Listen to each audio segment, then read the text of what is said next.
Okay, so we're sitting here with Joe from Red Hill Cutlery today, and we're here to talk about an American classic, the Ka-Bar USMC marine knife. So, what do you know about this? Well, I mean, this thing has been the standard issue combat and utility knife, mostly a utility knife for the Marine Corps, pretty much since World War II. Every Marine that you talk to will swear by this thing. Um, you have the classic stacked leather handle with a rat tail tang going through it. Now, what's interesting about Ka-Bar is there actually is several different variations because historically, back during World War II, pretty much every company that was making tools or making knives was involved with making the combat utility knife for the military at the time.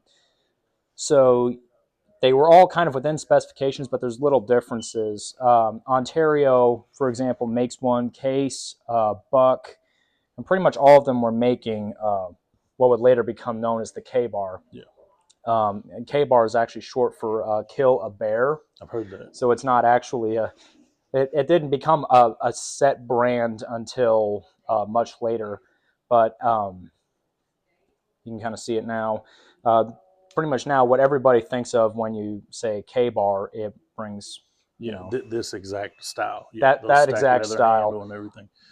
For the longest time, I didn't realize that was stacked leather, and then after handling one, got to looking at it, I'm like, I thought it was little pieces of wood stacked up.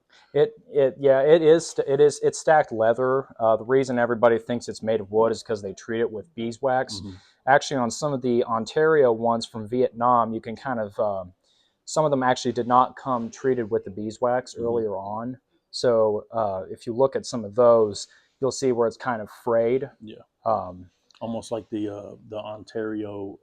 I think it's called the pilot's knife the Air or Force something. knife, Yeah, yeah, yeah. yeah, It's got a lot softer feel to it. a lot softer. Yeah, that's basically that's this, but without the beeswax Gotcha. treatment on You it. know what? I just remember what that reminds me of. The Est Wing hatchets.